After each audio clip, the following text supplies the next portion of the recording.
하나님의 언약, 당신을 위한 새로운 시작 삶이 때로 벅차고 같은 문제 속에서 헤매고 있다고 느끼실 때가 있나요?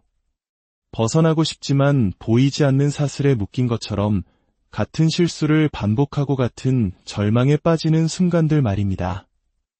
오늘 우리는 바로 그 굴레를 끊어내고 우리를 위해 예비된 위대한 사명으로 나아가는 길에 대한 이야기를 나누고자 합니다. 이 이야기가 당신의 마음에 작은 울림을 준다면 구독과 좋아요를 통해 더 많은 분들과 이 은혜를 나눠주세요. 당신의 그 손길 위에 하나님의 축복이 함께하기를 기도합니다. 우리 안에는 마치 끝나지 않는 전쟁터가 있는 것 같습니다. 선한 것을 행하고 싶고 올바른 길을 가고 싶지만 마음 한구석에서는 끊임없이 다른 목소리가 들려옵니다. 사도 바울은 로마서에서 이 고통을 이렇게 고백했습니다. 나는 내가 원하는 선한 일은 하지 않고 도리어 원하지 않는 악한 일을 합니다. 내 속사람으로는 하나님의 법을 즐거워하지만 내 지체 속에서는 다른 법이 내 마음의 법과 싸워 나를 죄의 법 아래로 사로잡는 것을 봅니다. 혹시 이 고백이 바로 당신의 이야기처럼 들리시나요? 내 마음은 하나님을 향해 있지만 현실에 나는 연약하여 죄의 습관에 무너지는 모습. 마치 보이지 않는 감옥에 갇힌 죄수처럼 느껴질 때가 있습니다. 벗어나려고 발버둥 칠수록 더 깊은 수렁에 빠지는 것 같은 절망감. 바울은 절규합니다. 나는 비참한 사람입니다. 누가 이 죽음의 몸에서 나를 건져주겠습니까? 이 절망의 끝에서 바울은 한 줄기 빛을 발견합니다. 바로 이어서 그는 이렇게 외칩니다. 우리 주 예수 그리스도를 통하여 나를 건져주신 하나님께 감사를 드립니다. 그렇습니다. 이 지긋지긋한 패턴을 끊어내는 힘은 우리 자신에게서 나오는 것이 아닙니다. 그것은 오직 우리 주 예수 그리스도를 통해 우리를 구원하시는 하나님으로부터 옵니다. 어떻게 이것이 가능할까요? 그 비밀은 바로 언약에 있습니다. 언약이라는 단어가 조금은 낯설게 들릴 수도 있겠습니다. 이것은 단순한 약속 그 이상입니다. 언약은 하나님과 우리 사이에 맺어진 피로 세운 깨어지지 않는 관계를 의미합니다. 우리가 예수 그리스도를 믿을 때 우리는 이 위대한 언약 안으로 들어가는 것입니다. 이 언약의 능력이 무엇인지 아십니까? 그것은 내 힘으로 할 수 없는 일을 가능하게 하는 힘입니다. 혼자서는 두 가지 상반된 패턴 사이에서 갈등하며 무너질 수밖에 없지만 예수님과의 언약 안에 있을 때 우리는 혼자가 아닙니다. 내 뒤에는 세상을 이기신 강력한 지원군 예수 그리스도가 계십니다. 성경은 말합니다. 이는 힘으로 되지 아니하며 능력으로 되지 아니하고 오직 나의 영으로 되느니라. 하나님과의 언약 관계는 우리가 더 이상 우리 자신의 힘에 의지하지 않아도 된다는 선언입니다. 절망 속에서 하나님, 이제는 제 힘으로 안 되겠습니다. 도움이 필요합니다. 라고 부르짖을 때 예수님께서 말씀하십니다. 내가 바로 그 때문에 왔다. 너를 죄와 파괴로부터 구원하기 위해 왔다. 우울과 불안이 너를 떠나가게 하려고 내가 왔다. 예수님을 마음에 모신다는 것은 그저 착한 교인이 되는 것을 의미하지 않습니다. 그것은 내 삶에 성령의 강력한 지원군을 얻는 것입니다. 내가 기도할 힘조차 없을 때 나를 위해 대신 기도해 주시는 분을 얻는 것입니다. 내 힘으로는 감히 나아갈 수 없는 은혜의 보좌 앞에 담대히 나아갈 수 있는 특권을 얻는 것입니다. 당신이 하나님과 언약 관계 안에 있을 때 당신을 향해 만들어진 어떤 무기도 쓸모없게 될 것입니다. 비록 죽음의 음침한 골짜기를 지날지라도 당신은 해를 두려워하지 않을 것입니다. 원수들은 당신의 발판이 될 것이며 당신이 실수했을 때조차도 그분은 당신을 그분의 날개 아래 덮어주실 것입니다. 당신이 하나님과 언약 안에 있을 때 악한 영들은 두려워 떨며 저주스러운 가문의 대물림은 끊어지게 될 것입니다. 이 모든 것이 바로 언약의 능력입니다. 하나님은 언약을 지키시는 신실하신 분입니다. 그분은 우리처럼 약속을 잊거나 포기하지 않으십니다. 그렇기에 우리는 우리 자신의 이해를 의지하는 대신 그분의 신실하심을 의지해야 합니다. 오늘 밤 눈물을 흘릴지라도 아침에는 반드시 기쁨이 찾아올 것을 믿으십시오. 왜냐하면 당신은 언약의 하나님과 함께 있기 때문입니다. 삶이 고통스럽지 않다는 의미가 아닙니다. 어떤 고통 속에서도 결국 우리를 선한 곳으로 이끄시는 하나님을 섬긴다는 의미입니다. 하나님과의 언약은 내 통장 잔고나 사회적 지위에 관한 것이 아닙니다. 그것은 내 영혼이 어디에 연결되어 있는가에 관한 것입니다. 모든 것의 근원이신 그분과 연결되어 있다면 지금 내가 가진 자원이 어떠하든 중요하지 않습니다. 내게 능력 주시는 자 안에서 내가 모든 것을 할 수 있기 때문입니다. 예수님은 스스로를 새 언약이라고 말씀하셨습니다. 누구든지 그를 믿는 자는 멸망하지 않고 영원한 생명을 얻으리라는 새로운 약속, 바로 예수님 자신이 그 언약의 증거입니다. 그리고 이 새 언약이신 예수님은 우리 모두가 따라야 할 새로운 패턴, 새로운 삶의 방식을 제시하십니다. 그것은 세 단계의 여정입니다. 나를 따르라, 내가 너희를 만들리라, 그리고 내가 너희를 보내리라. 첫 번째 단계는 나를 따르는 것입니다. 이것은 단순히 교회에 출석하는 것을 넘어섭니다. 익숙하고 편안했던 나의 자리를 떠나 그분이 계신 곳으로 나아가는 것입니다. 나의 불편함을 감수하고 그분의 임재 안에 머무르는 것입니다. 낡은 순환의 고리를 끊고 그분을 향해 발걸음을 내딛는 것입니다. 두 번째 단계는 내가 너희를 만드는 것입니다. 많은 사람들이 예수님을 따르기는 하지만 그분이 자신을 빚으시도록 내어드리지는 않습니다. 진정한 관계는 그저 따르는 것에서 그치지 않고 예수님이 나를 만들어 가시도록 허락하는 것입니다. 만약 당신 곁에 있는 사람이 예수님을 만나기 전 어떤 모습이었는지 알게 된다면 당신은 하나님이 얼마나 위대한 기적을 행하시는 분인지 깨닫게 될 것입니다. 저 역시 처음부터 이런 모습이 아니었습니다. 그분이 저를 이렇게 빚으셨습니다. 한때는 분노를 참지 못하고 상처 주는 말을 내뱉었지만 그분이 저를 만드셨습니다. 절망 속에서 이성을 잃을 뻔했지만 그분이 저를 붙드시고 새롭게 빚으셨습니다.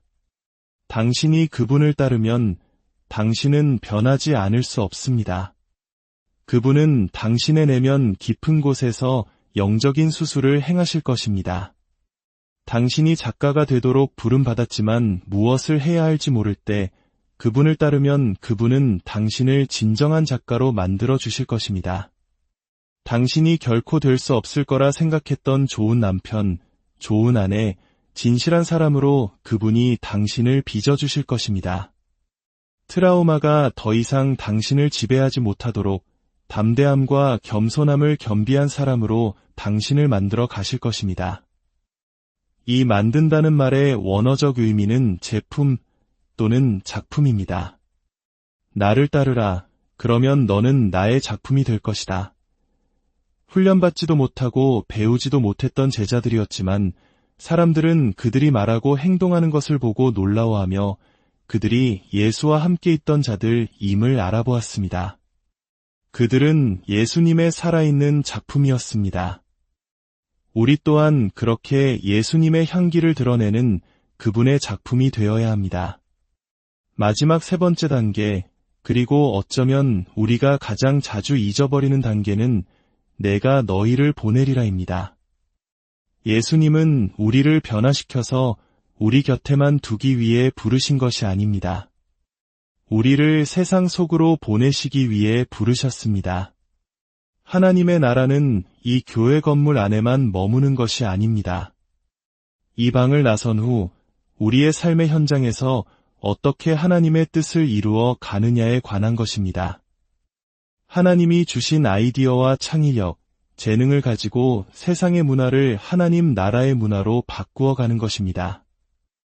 이제 몇몇 분들은 중요한 전환점을 맞이하게 될 것입니다. 바로 자기 보존 모드에서 사명 모드로 전환하는 것입니다. 우리는 그동안 스스로를 지키기 위해 애써왔습니다. 마음의 평화를 지키기 위해, 상처받지 않기 위해 높은 벽을 쌓았습니다. 이것은 필요한 과정이었습니다. 하지만 자기 보존은 목적지가 아니라 사명을 위한 과정일 뿐입니다. 언제까지나 나 자신을 보호하는 것만이 삶의 목표가 될 수는 없습니다. 때로는 그 모든 경계를 허물고 취약함을 감수하며 한 번도 가보지 않은 미지의 세계로 발걸음을 내딛어야 할 때가 옵니다. 편안함과 사명은 동시에 추구할 수 없습니다. 사명 모드로 전환하는 유일한 길은 이렇게 고백하는 것입니다. 하나님, 이제 충분히 저 자신을 챙겼습니다. 이제는 주님을 위해 준비되었습니다. 제게 남은 것이 비록 부스러기 같을지라도 이 남은 것을 가지고 주님께서 무엇을 하실 수 있는지 보고 싶습니다. 만약 당신이 남은 것들로 일하시는 하나님을 믿지 못한다면 오늘 이 말씀을 꼭 기억하십시오. 하나님은 깨지고 부서진 조각들을 모아 다시 빚으시는 위대한 토기장이이십니다. 지금 당신이 보고 있는 풍요로움과 넘침은 한때는 아무것도 남지 않은 것 같던 남은 것에서 시작되었습니다. 사람들은 당신의 현재 모습만을 보고 부러워할지 모릅니다. 하지만 그들은 당신이 겪었던 좌절과 실패, 모든 것을 포기하고 싶었던 밤들을 알지 못합니다. 그러나 분명한 것은 바로 그때가 없었다면 지금의 오늘은 결코 존재할 수 없었다는 사실입니다. 당신은 남은 것을 끌어안고 보호할 수도 있고 아니면 그것을 하나님께 거룩한 산제물로 드릴 수도 있습니다. 모세는 비록 자신이 가진 것이 보잘것없다고 생각했지만 그 남은 지팡이를 하나님께 드렸을 때 그것은 한 민족을 구원하는 기적의 도구가 되었습니다. 하나님은 당신에게 남은 그것을 원하십니다. 왜냐하면 당신에게 남은 그것이 당신의 세상뿐만 아니라 온 세상을 변화시키기에 충분하기 때문입니다. 세상을 바꾸는 사람이 되기 위해 거창한 무대가 필요한 것이 아닙니다. 당신의 세상 속에서 무언가 변화를 일으키겠다는 결단만 있으면 됩니다. 내가 겪었던 이 지옥 같은 고통을 내 자녀들에게는 물려주지 않겠다. 우리 가정의 소통 방식을 바꾸겠다. 우리 가문의 재정관념을 바꾸겠다. 우리 공동체의 예배 문화를 바꾸겠다. 당신 이전에는 없었던 새로운 기준을 세우는 것, 그것이 바로 세상을 바꾸는 시작입니다. 하나님의 사명은 우리의 참여를 요구하지, 우리의 안주를 요구하지 않습니다. 겟세마네 동산에서 예수님은 자기 보존의 본능을 넘어 완전한 참여, 즉 사명의 길로 나아가셨습니다.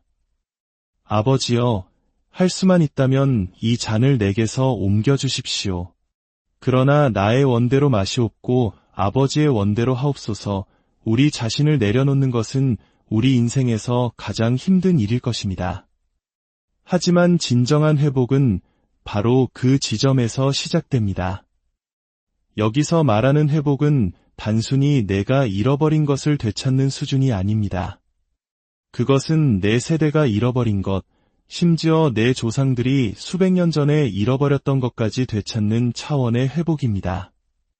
하나님은 당신을 통해 당신 가문에 빼앗겼던 축복을 되찾게 하실 것입니다. 당신의 할머니가 도둑 맞았던 평안을, 당신의 증조할아버지가 빼앗겼던 기회를 당신의 삶을 통해 회복시키실 것입니다. 사랑하는 여러분, 이제 사자처럼 담대해질 시간입니다. 의인은 사자같이 담대하다고 하셨습니다. 당신 안에서 잠자고 있던 영적 용맹함을 깨우십시오. 악한 원수의 진영으로 달려가 그가 훔쳐간 모든 것을 되찾아 오십시오. 당신의 평안, 당신의 기쁨, 당신의 축복을 되찾으십시오. 당신이 담대하게 포효할 때 지옥의 문이 흔들리는 것을 느끼게 될 것입니다. 당신의 그 담대함이 옆 사람에게도 전염되어 함께 일어서는 거룩한 군대가 될 것입니다. 하나님은 이 세대를 위한, 당신의 가정을 위한, 그리고 이 땅을 위한 사명을 가지고 계십니다. 그리고 그 사명은 바로 당신의 참여를 통해 완성될 것입니다. 당신의 십자가를 지고 당신을 부인하고 주님을 따르십시오. 당신 자신을 위해 목숨을 버리는 자는 그것을 찾을 것입니다. 당신의 삶을 주님의 사명을 위해 드릴 때 당신은 상상할 수 없었던 더 위대한 생명을 얻게 될 것입니다. 오늘 이 자리에서 결단합시다. 안주와 자기 보존의 삶을 떠나 하나님께서 예비하신 위대한 사명의 길로 나아가기로. 당신이 그 길을 걸을 때 부활의 능력이 당신과 함께하며 당신의 삶이 곧 하나님의 살아있는 증거가 될 것입니다. 주님의 이름으로 당신의